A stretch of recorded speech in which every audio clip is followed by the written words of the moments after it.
cerita ini kejadiannya di tahun 2004. Gue dapet cerita ini dari teman gue dan ini ceritanya tuh di SMP-nya dia.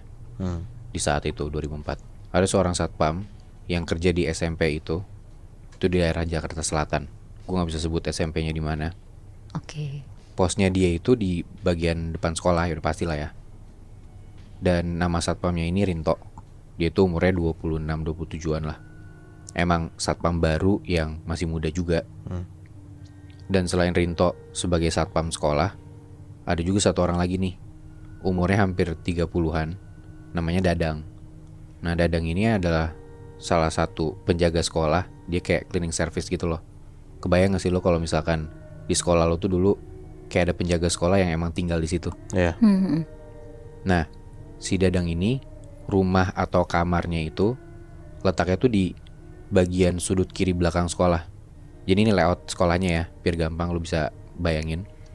Jadi itu dari bagian depan, dari bagian posnya si satpam ini ada di tengah bagian depan sekolah. Ya pasti dong, gerbang sekolah gitu kan.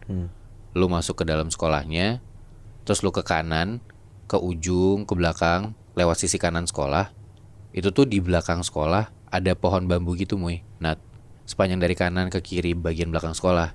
Nah, terus dari sudut kanan belakang itu lu ke arah kiri, dan tempat letak si kamar Dadang itu di paling belakang sudut kiri sekolah. Berarti di belakangnya si pohon bambu itu. Betul, bisa dibilang gitu. Oh, oke, Jadi oke. kayak gampangnya ya di depan tuh pos satpam, terus di bagian belakang bagian kiri yaitu ada kamar si Dadang. Tapi ya buat menuju kamar Dadang lu harus muter lewat sisi kanan sekolah. Ya, Jadi oke, nggak oke. bisa langsung gitu loh Moy. Nah, Dadang sama Rinto ini cukup dekat karena emang umurnya mereka nggak beda jauh kan, kayak cuman beda 3-4 tahunan lah.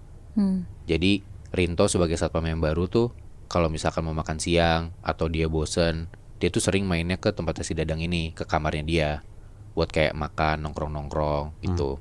Karena si Rinto juga dia tuh satpam baru, belum setahun kerja di sekolah itu. Dia tuh banyak ngobrol lah tentang si sekolah ini sama Dadang. Karena bedanya Dadang tuh udah bertahun-tahun tinggal di sana.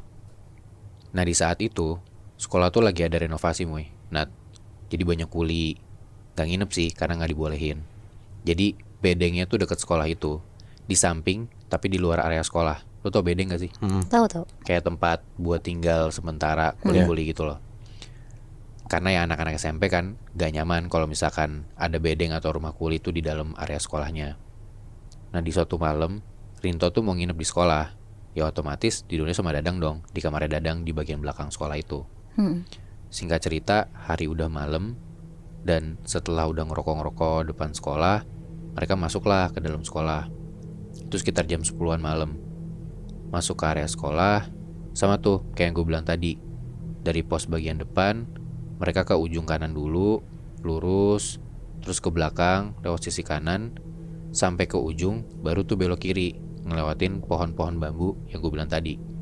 Panjangnya sekitar 100 meteran lah. Sekolah juga gak gede dan gak kecil, kayak biasa aja.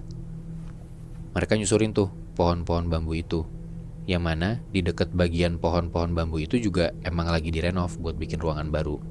Jadi kayak banyak kayu-kayu, banyak semen, agak-agak berantakan lah di sisi kanan belakang itu. Terus tiba-tiba pas lagi nyusurin pohon-pohon bambu itu, si Rinto ngerasa kayak ada biji atau buah kecil tuh yang kena di pundaknya dia. Jadi kayak dari arah belakang kayak dilempar sama orang gitu loh. Terus Rinto respon, apaan tuh? Dari situ tuh Dadang langsung nengok. Terus dia teriak ke arah belakang, jangan ganggu.